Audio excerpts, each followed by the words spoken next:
ставах в 4 часа сутринта, в 5 най-късно бях в залата, в 6:30 ми приключваше тренировката, за да мога да започна работа в 7. Това ми беше първата тренировка, при което аз ходех, но там залите са денонощно, при което аз ходех в обедната почивка, 1 час, която е, да правя кардио и отделно след това имах втора тренировка и кардио, което правех някъде около 6 часа, 7 вечерта и в 9 часа бях дроп вкъщи си лягах.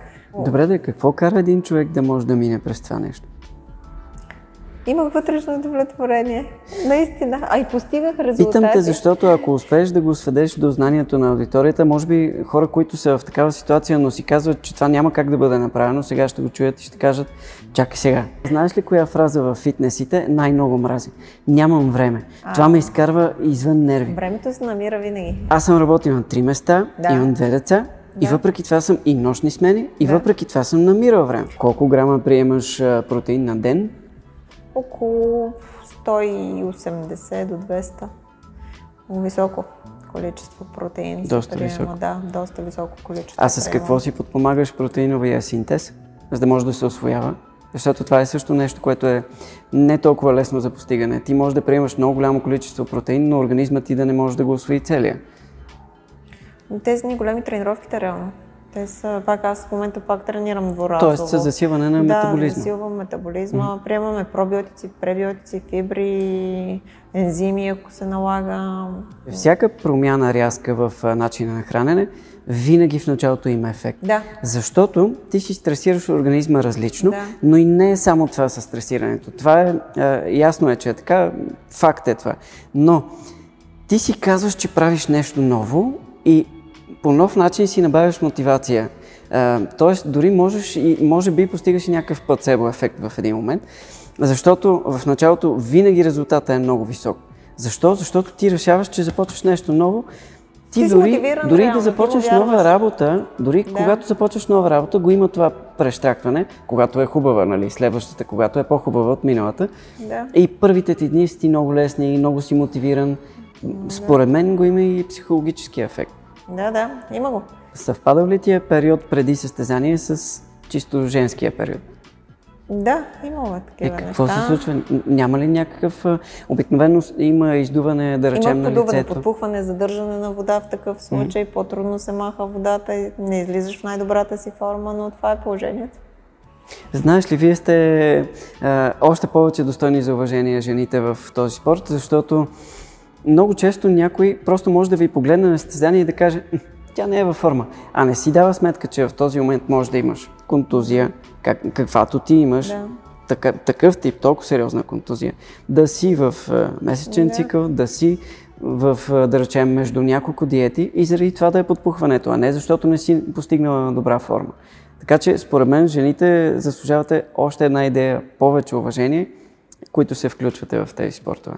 Това ми е винаги било хоби. Никога не съм се занимавала само и чисто с спорт. Винаги съм имала работа и това го допълва. Между другото, аз си мисля, че това помага.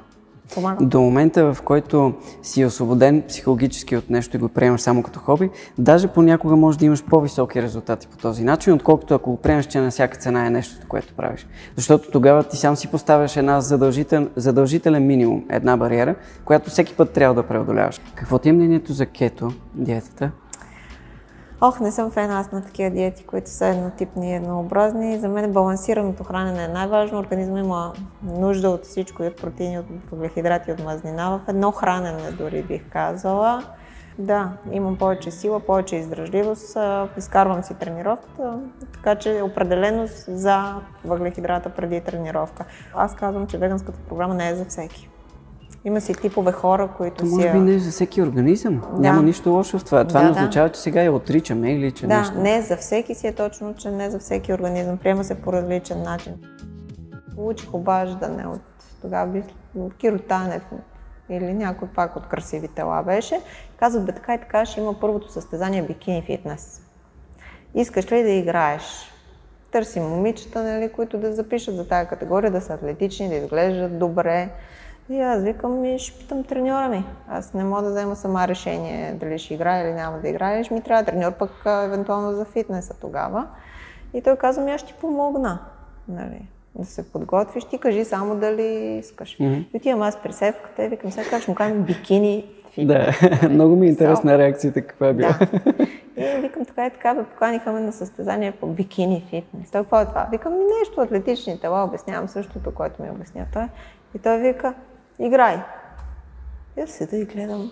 Викам, сигурен ли си, нали? И той вика, и шах да е, играй, вика, ти вика, трябва да, ти си състезател, вика, и това трябва да го запазиш, да, вика, в себе си играеш. И аз обаждам, играя. При което той започна, нали, наистина отидохме веднага до Бургас, срещнахме се, много добър човек, много, аз още... Той е страхотен професионалист, трябва да кажем. Кирил Танев си ми е един от любимите хора просто. И също той си е за мен е професионалист и до ден днешен си го уважавам. Той сме въведе в този спорт, много съм доволна от всичко, което сме постигнали заедно. И... Той може би е един от малкото хора, за които в онлайн, в коментари, в статии, никога не съм виждал негативен коментар. Много добър. Даже винаги, дори когато го молят, нали знаеш, че вие във фитнес средите имате един такъв навик да не си казвате всичко до край. Когато и да го попитат, той казва, че няма проблем да влезе в детайли, в конкретика и пише конкретно кой какво е направил. Както беше в статията за теб, в която те беше похвалил, че сте дебютирали с успех, че сте спечелили златен медал, така. И отдолу в коментарите го питат, може ли да кажете, да разкриете, и той каза, да, няма никакъв проблем. Което, нали, в тези среди не е точно така. Повечето хора си крият тайната, как са стигнали, как тренират, как се хранят. Да, и наистина го казваше. Знаеш ли, че съм хващал някои хора, които в интервютата си казват нещо банално, а пък всъщност те не тренират така и не се хранят така. Просто си скриват техния начин и казват нещо обичайно, общо познато. Аз с тренировките съм го виждала, с храната. Не много е странно това. Тренировките съм го виждала. Защо? Те хората никога не може да имат две едни и същи тела. Ти дори да тренираш точно по моя начин, да се храниш точно по моя начин, няма как да стигнем до едно и също, до един и същи ефект. Защо? Защо трябва да се... Това винаги ми е било много странно. Как ревностно всеки си пази... интересни повечето, да, и пазят неща, които са открили за себе си. Аз разбирам да пазиш, да криеш, ако си приел препарат някакъв, ако не искаш да кажеш какъв е. Но ако е за обикновено и за начин на трениране и за хранене, даже хората биха го оценили това нещо, според мен. Значи, да, като каза препарати, тук гарантирам, че съм натурален атлет, тъй като... Той също там, това беше част от коментара му, че гарантира, че в нито един момент от твоята подготовка не е бил взиман препарат. Никога. И до ден днешен искала съм, честно, казвам го, но в нашето семейство се казва, ти си била професионалист на ринга и там не си приемала препарати, за този спорт няма да приемаш. И приключваме въпрос. Аз много уважавам мнението на Себастиан, не само като на мой съпруг, но и като на мой бивш треньор. А защо си искала да взимаш препарат? Защото смятах, че реално... Няма да успееш да постигнеш върхов резултат. Няма да успея. Значи аз имам една много голяма слабост в моята подготовка и това са последните седмици, които са преди сцена. Седмиците на обезводняването и зареждането. И защо? Там се дъня. Ето там е момента, тънкият момент, в който реално аз се развалям. Не успяваш да изхвърлиш водата както подобава? Не успявам. Може сега надявам се с Моника, между другото, да го открием това нещо. Работим сериозно, нали, по този въпрос. Даже правихме такава седмица, която е миналия месец на Peak Week. Седмицата реално да видим как ще повлияе, нали, водата на тялото, колко вода ще мога да взема и как ще изглеждам, нали, как да заредим. Всичко го изиграхме, което много ми хареса. До сега всъщност не съм имала друг треньор, който да го... Може би веганската програма, защото аз тренирах като веган 2 години и се състезавах като веган и спечелих състезание и тогава реално се върнах отново, нали, към месото. Но това много ми хареса, че ние двете го направихме, нали, като пробно, без аз да го искам, тя го предложи. И сега на това състезание имахме идея, но пак, нали, не можахме да докараме тая върхова форма точно за самата сцена. Така че ще работим за бъдеще и ще докараме. Това ми е момента, на мен е най-трудният момент, реално, който съм постигала успехи само с един отбор. Това беше имаха Bombshell отбор, ще се казваше, в Америка, който ме тренираше, нали, смисъл онлайн. И с тях не зареждахме. Нямаше зареждане, а директно си правим обезводняване, което не беше даже никакво обезводняване. Много малко така. Все едно всичко си беше натурално до края, до последната седмица. И там реално ми се получаваха нещата. И има една треньорка, която много благодарна, че живота ме срещна с нея също. Силвия Аврамова, Shiny Sissy, дето прави бекините. Тя също много успява да хване момента, нали, вече знае тялото ми също, но пак не зареждаме. Директно така излизаме. С нея изкарвах хубава форма. Миналата година ми помогна така малко като ментор и в Малта успях да изкарам много добра форма и да взема там трето място, работиш... само срещу шампиони. Това беше реално трето място, на което аз наистина се изкефих. Като първо? Да, беше ми наистина като първо, тъй като отивайки на кантара, на регистрацията, само като ги погледнах така и като видях, че реално това са шампионите от всички държави около нас и аз бях с второ място. Викам, какво правя аз тук? Това са само първите места. И изведнъж хоп, от 10 на човека аз взимам трето място. Голям кеф. Мисля си от това, което си създавам сега като впечатление по време на разговора, че може би е трябвало да работиш на по-ранен етап с жени.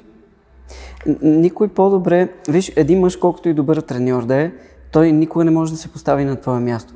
Най-малкото, чисто физиологично, не може да възприеме всичките и защо не психологически промени, които се случват в организма, в съзнанието на една жена, когато рязко обезводнява и така нататък. Може би работата с Моника, това е един от факторите, просто че и тя е от твоя пол. Работата, и тогава и с Силвия, реално. И с Силвия също, Силвия, тъй като аз 2014 станах републикански шампион на България в бикини фитнес, до 160, даже да беше до 164, мисля, че беше тогава. Но да, с Киро подготвихме всичко останало като тренировки, но реално Силвия се включи в последната седмица и в последната подготовка, нали, и ме изкараха така. И може би това е печелившата формула. И се получиха нещата наистина много добре. Формата ми беше добре тогава, но всеки си оказва влияние. Мога да гордея се с реално, че съм работила с толкова много треньори. Нали, някои от хората не го одобряват това нещо и казват, как пък не намери треньор, нали? Трудно е. В спорта, в този спорт конкретно е трудно. Тялото се променя реално и ти трябва да намериш най-добрите условия за него. Не е точно по протоколи. Трудно е. Още повече пак да кажа, че при жените... Да, и всеки има друго виждане, което те допълва. И реално ти натрупваш опит, знания и... Хубаво е. Намирам го като хубаво нещо за това. И да, както ти казваш, при жените е различно. Ние с Севката слушахме много подкасти относно тренировките жени, относно цикъла, нали, който е естроген, прогестерон в тялото, биологичните процеси, които се случват при жената, как въздействат и спомагат за получаване на сила, издръжливост, форма, всичко. Да, така че съгласна съм с тебе. А и при вас има няколко етапа на промени, особено при състезаващите се жени в този спорт. Между 20 и 25 години, между 25 и 30 и между 30 и 35. Там говорим все едно, че за различен човек. Трябва да се вземе предвид, че понякога е само една година разлика, но всъщност вече влизаш в следващия сегмент, в следващия етап, който е, да речем, от 25 до 30 или от 30 до 35. И вече има много голямо значение, защото организма старее в буквалния смисъл на думата, не само визуално, както знаеш, епидермиса, кожата, а също и вътрешно. Увеличават се понякога тъканите, мазнината между органите, което е много трудно за справяне вече, за изчистване и за преодоляване, защото това означава, че на клетъчно ниво трябва да започнеш да изчистваш мазнината, т.е. трябва всичко друго да си приключил, за да можеш да насочиш вече там усилия. Помага ли ти това, че си биолог? Да, помага. Нали? Помага. За да разбереш всички тези процеси на различно ниво. Да, помага много. То реално това е базата. Биологията е цялата база и ти си ги разбираш нещата, но пак не можеш сам да се тренираш, не можеш да се видиш отстрани. И психическата бариера, психологическата бариера е много трудна също. Ти постоянно мислиш, че не си във форма, че не можеш да се прецениш. Трябва ти някой, който наистина е компетентен и да те види отстрани, да те прецени и да си те тренира. И го има другия момент. Но и да те слуша, нали, твоето желание и тялото ти.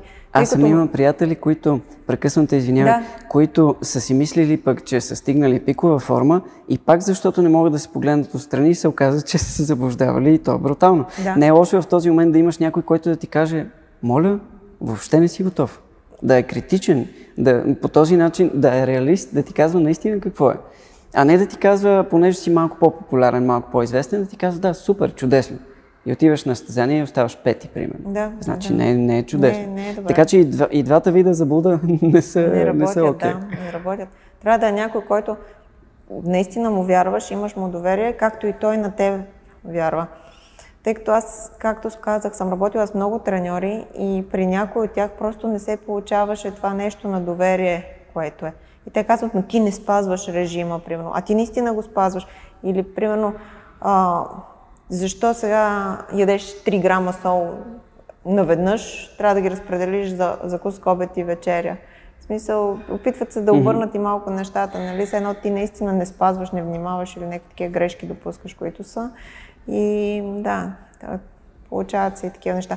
Но като цяло, доволна съм от всеки един треньор, който ми е помогнал с съвет, с мнение, включил се в подготовка, нали? Работил е с мен, научила съм от него доста неща със сигурност, щом е бил част от живота ми и щом съм работила с него. И съм изградила, нали, това тяло благодарение на опита с треньорите, благодарение на тренировките и благодарение на глад и усилия. Тъй като това ми е винаги било хоби. Никога не съм се занимавала само и чисто с спорт. Винаги съм имала работа и това го допълва. Между другото, аз си мисля, че това помага.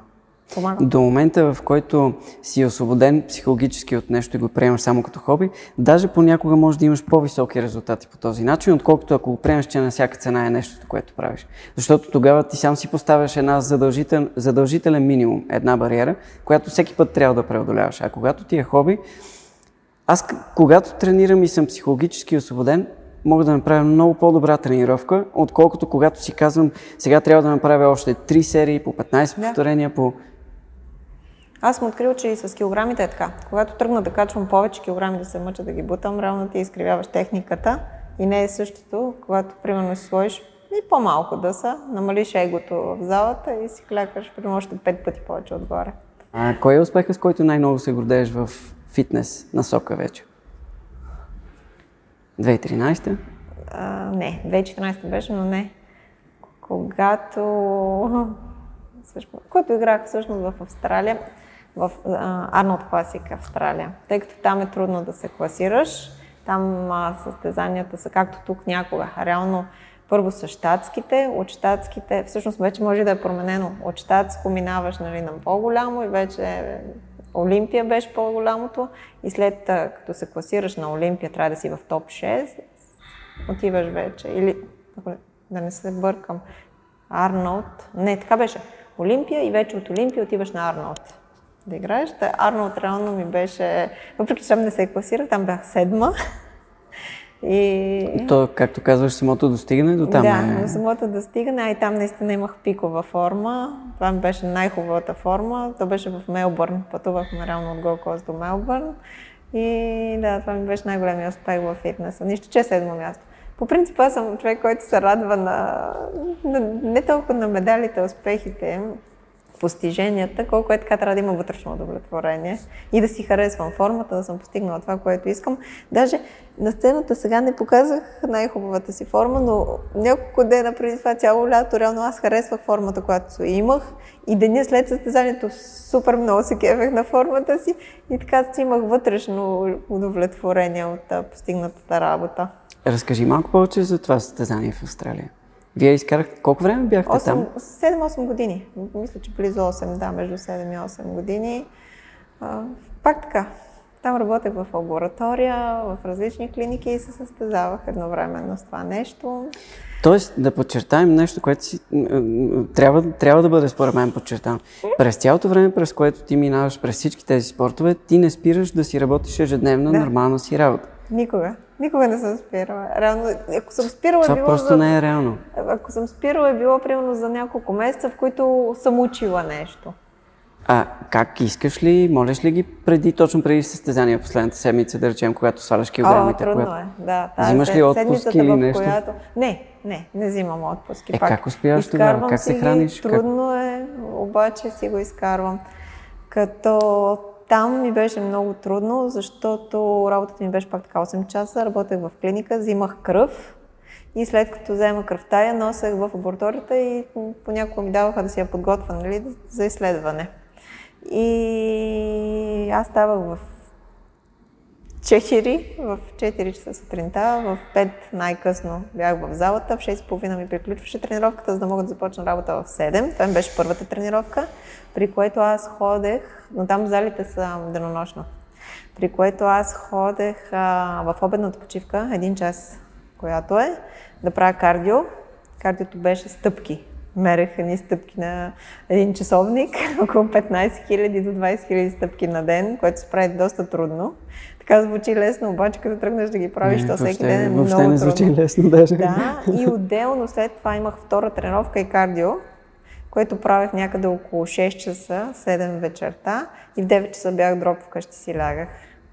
И на следващия ден, и на следващия ден пак, абсолютно. 4 часа и цикъла се повтаряше, беше ми много трудно, много тегаво. Но... Добре, какво кара един човек да може да мине през това нещо? Имах вътрешно удовлетворение. Наистина. И постигах резултати. Питам те, защото ако успееш да го сведеш до знанието на аудиторията, може би хора, които са в такава ситуация, но си казват, че това няма как да бъде направено, сега ще го чуят и ще кажат, чакай сега. 4 часа е ставала, за да ходи да тренира, на обяд е правила кардио и вечерта е правила още една тренировка. Това са 3 тренировки. Да, 3 тренировки. 3 раза се тренирах там. Съчетано с ежедневна работа. Да, и то концентрирано. Взимаш кръв, знаеш ли коя фраза във фитнесите най-много мрази? Нямам време. Това ме изкарва извън нерви. Времето се намира винаги. Аз съм работил на 3 места, имам 2 деца. И въпреки това съм и нощни смени, и въпреки това съм намирал време. Повечето хора казват, ти нямаш дете.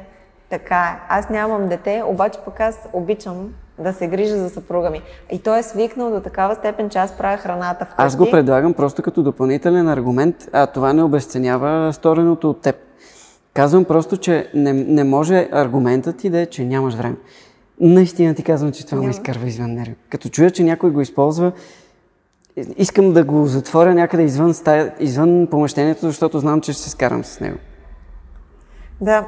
Ето ти си живото доказателство, че можеш да работиш толкова отговорна работа, да си в чужбина и да тренираш не 1 път, а 3 пъти на ден. Да, 3 пъти на ден тренирах и после се прибирам и започвам да готвя за мен първо или успоредно и за Севката. Севката винаги е с приготвена храна.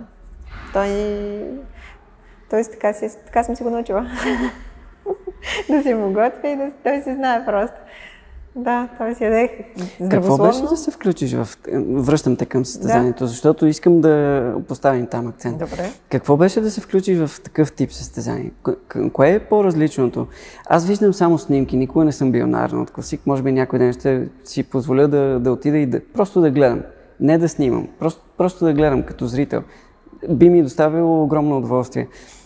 Какво е по-различното като усещане, когато видиш, че всичките, които е голямо, иначе си само по телевизията, ти заставаш, трябва да премериш сили с най-добрите?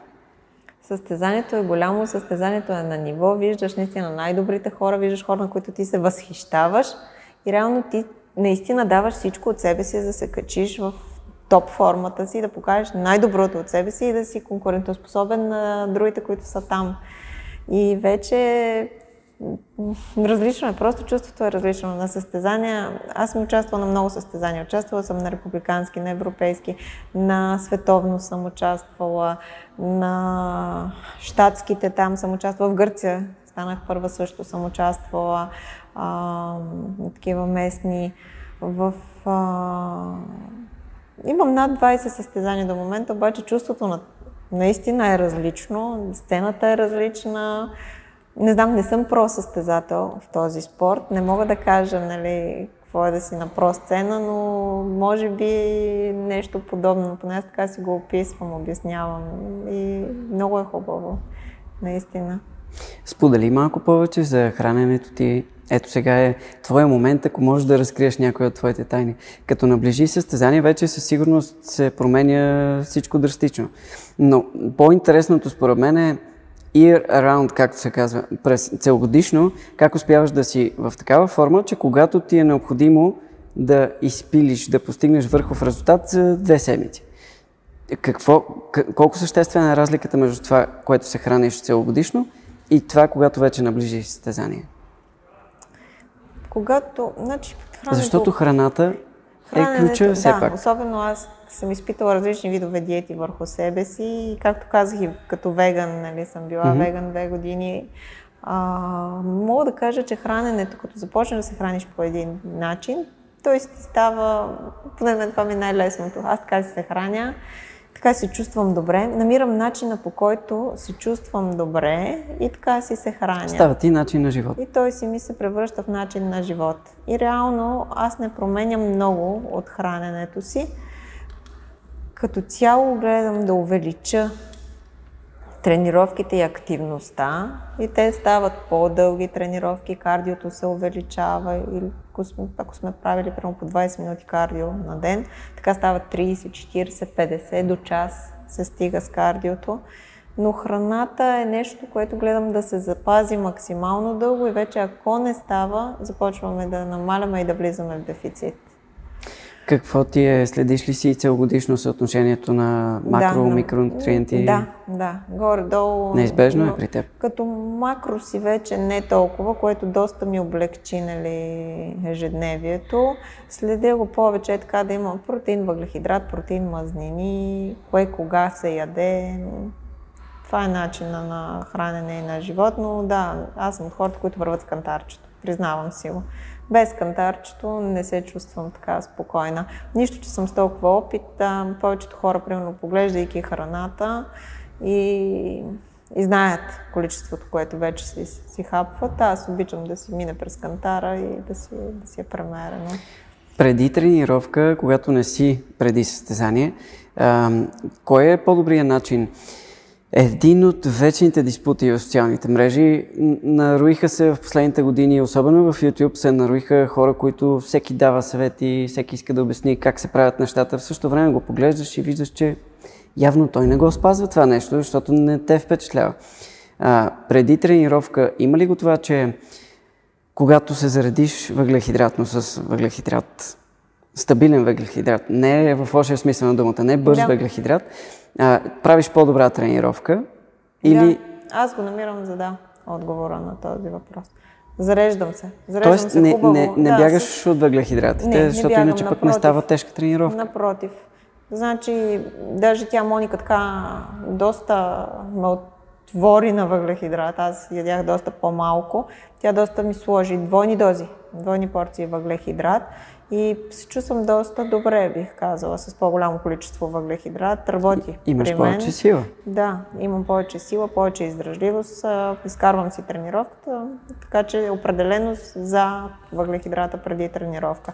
Тъй като съм опитвала и с мазнини преди тренировка да заредиме, за да е по-дълга, когато е по-дълга тренировката евентуално, но с въглехидрата по-ми харесва, по-ми допада. А колко грама приемаш протеин на ден? Около 180 до 200. Високо количество протеин. Доста високо. Да, доста високо количество. А с какво си подпомагаш протеиновия синтез, за да може да се усвоява? Защото това е също нещо, което е не толкова лесно за постигане. Ти можеш да приемаш много голямо количество протеин, но организмът ти да не може да го усвои целия. Тези ни големи тренировките реално. Аз в момента пак тренирам дворазово. Тоест с засилване на метаболизма. Да, засилвам метаболизма. Приемаме пробиотици, пребиотици, фибри, ензими, ако се налага. Но като цяло с ни големи тренировките и добре се поема количеството на протеин. Кои са ти най-честите от обикновената храна? Най-честите храни, от които приемаш протеин?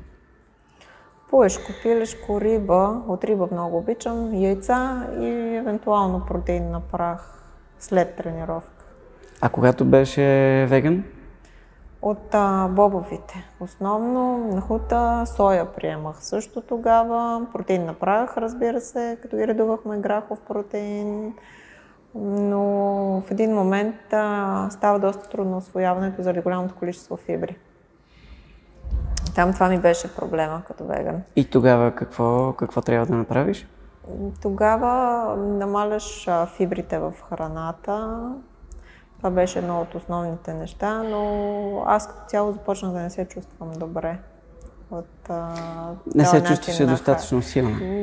Да, и започнах да усещам проблеми с отключване на проблеми с щитовидна жлеза, ниско желязо, въпреки комбинациите и всички неща. Аз имах много професионален треньор, тя и до ден днешен си е веган и се занимава с спортисти и на много високо ниво и доста тя ме и обучаваше реално да постигаме нещата заедно. По същия начин работехме. С нея имах такава седмица пробна преди състезанието.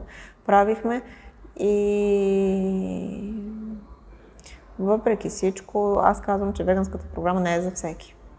Има си типове хора, които си... Може би не е за всеки организъм. Да. Няма нищо лошо в това. Това не означава, че сега я отричаме или че нещо... Да, не е за всеки си е точно, че не е за всеки организъм. Приема се по различен начин.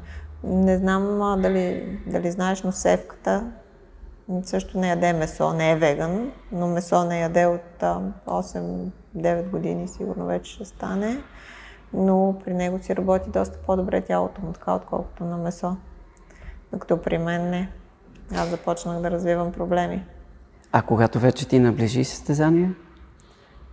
Сега в момента ли? Какво правиш? Или тогава? Не, по принцип, когато ти наближи състезание, какво променяш в този начин на хранене? Може да се намалят калориите, примерно реже се от въглехидрата. Чрез въглехидрата е най-лесно, или белтък също режем. Понякога зависи и увеличаваме кардиото. Какво ти е мнението за кето диетата? Не съм фен аз на такива диети, които са еднотипни и еднообразни. За мен балансираното хранене е най-важно. Организма има нужда от всичко, и от протеини, от въглехидрати, от мазнина. В едно хранене дори бих казала. И тези стриктни рестрикции на забрана на групи храни не обичаш да изпадаш в крайности. Да. Спазвала съм такъв режим, кето режим.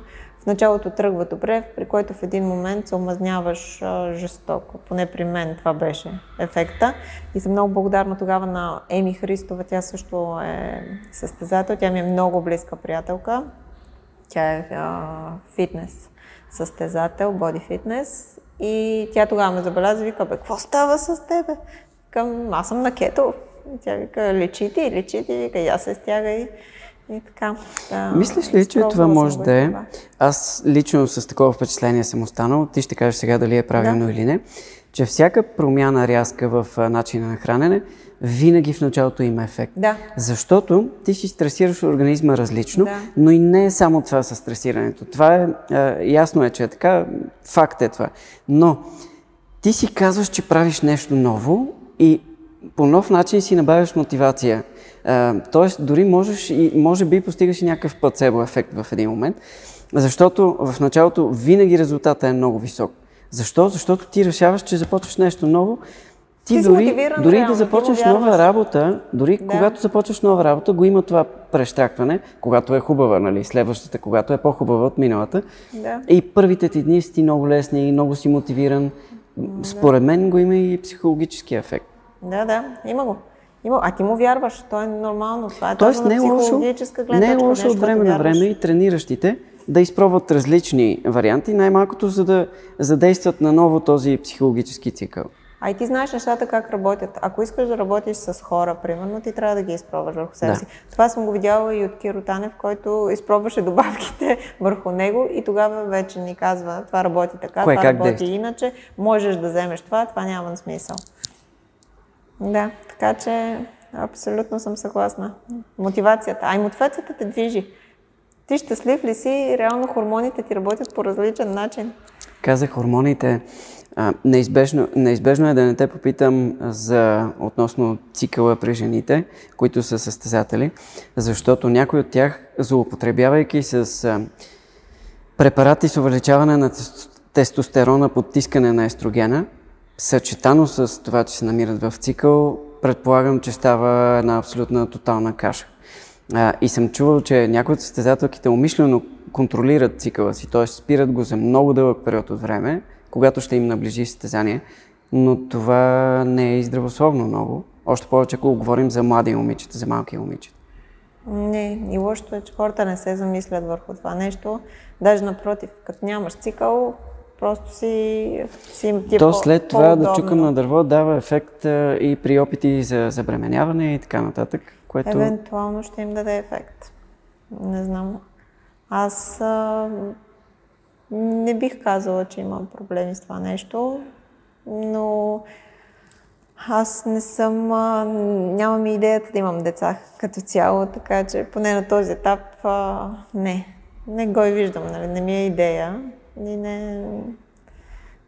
не мога да кажа. Съвпадал ли ти е период преди състезание с чисто женския период? Да, имаме такива неща. Какво се случва? Няма ли някакъв... Обикновено има издуване, да речем, на лицето? Има подуване, подпухване, задържане на вода в такъв случай. По-трудно се маха водата и не излизаш в най-добрата си форма, но това е положението.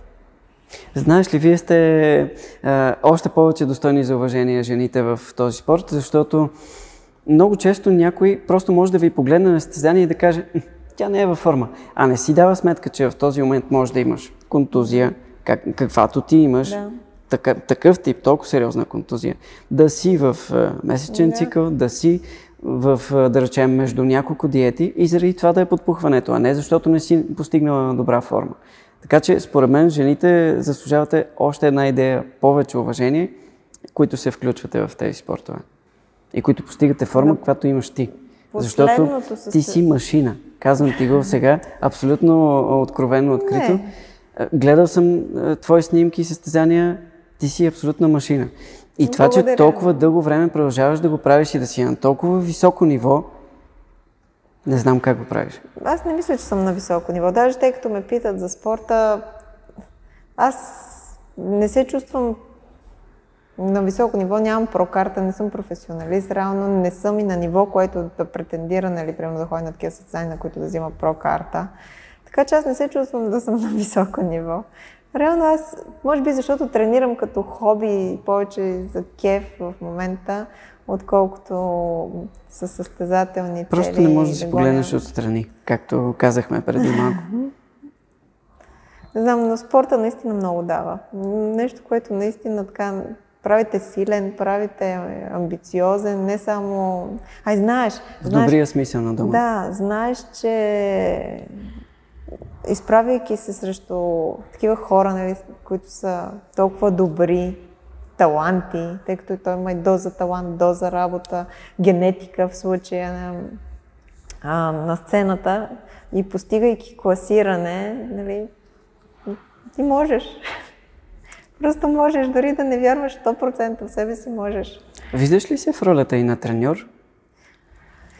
Аз съм била треньор, но не сериозно, а на хора, които наистина искат помощ и наистина имат нужда от помощ. И дори в момента имам момиченца, които ги тренирам онлайн и им помагам. Но така, като да работя това нещо и да бъда треньор, само не. Себастиан винаги е искал да имаме обща зала и аз да се занимавам с жените в залата, нали, да работим като треньори, но не се виждам, не е моето, не мога. И в Австралия, като наблюдавах, тъй като той работеше с деца там и той с такова желание отвътре. Той си го има, да, при него е заложено. Той играе с тях, докато ги обучава и сега раз, два, три, пляскаме, ставаме, търкаляме. Сега само седях така отстрани с родителите и си викам, боже, аз не мога. Не мога да го направя. Не Но е хубаво, че си даваш сметка, защото много често виждаме хора, които стават треньори и чак тогава си дават сметка, че не са за това нещо. Тогава вече е истинска трагедия, защото ти вече си започнал да тренираш деца в повечето случаи. Те са ти се доверили и изведнъж трябва да приключиш. Така че може би пък е добре, че си даваш сметка, че много големи спортисти са ми гостували, дори олимпийски шампиони, които са ми казвали, че са знаели, че не трябва да бъдат треньори. Да, но иначе така пробвала съм и с хора, които са трудни, пробвала съм и с семейството си да ги тренирам, да видя какво ще постигнат. На бат Стоян, на малката дъщеря, моята кома, малката ми кома, тренирахме с нея, постигнахме страшно добри резултати. Тя пък се оказа като баща си много изпълнителна и добричка. И да, тя тогава беше много голяма гордост ми, защото това не ядеше, онова не ядеше. Аз дори тогава и готвех в един период от време и я тренирах онлайн. И въпреки всичко, наистина резултатите бяха добри, така че се убедих, че ставам и с по-трудни, и с семейство, което е най-трудното, нали, да тренираш. Да, така че имала съм моменти, в които не съм била треньор. В Австралия също имах моменти, в които бях треньор. Тренирах, Мисис Австралия тренирах тогава за малко. Тъй като другото ми хоби са масажите. Аз много обичам да правя спортни масажи и чат-пат правя масажи. И да, на нея правех масажи с тренировки и храненията. И още една моделка имаше там, която филипинка тренирах. Но да работиш с модели и миски е доста предизвикателно. Така. Каза за Еди Браво, изпусна го в едно изречение, направи ми бяхме впечатление. на семинар в Швеция. Що за човек е той? Забавен. Изглежда екстроверт, да, изглежда забавен. Забавен. Да, забавен е и пълен е с хватки и то такива, които наистина те главо замайват. Ами той експериментира много. Да. Той казва, че импровизацията е най-силната му черта. Хубав семинар беше, доста се забавлявахме, доста научихме тогава, доста добре си изкарахме. Определено си заслужаваше, да, това нещо. Всички вие, сега като ви гледах на нашия си семинар, ми направи впечатление, че всички вие, колкото и време да сте били разделени, после когато се съберете, пак сте си сякаш, че вчера сте били заедно, като наистина, може да звучи клиширано, но като едно голямо семейство. Не знам как я постигате тази синергия. За мен беше удоволствие да ви наблюдавам просто отстрани и да виждам как всеки знае другия какво ще направи. Нямаше нужда да си общувате даже с реплики. Всеки подхващаше оттам, докъдето е стигнал другия. И наистина ми се ще тази цялост ваша да продължи максимално да сте винаги така. Аз също искам много това нещо да се запази. Това е доста голяма мечта на бат Стоян. Той винаги, от много отдавна ми говори за такова нещо.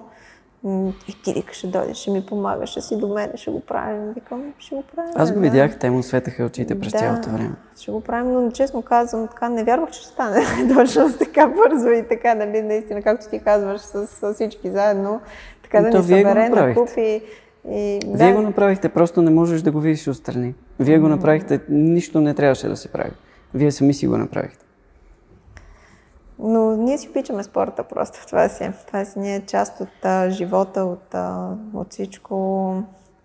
Винаги и най-вече гледаме да се допълваме.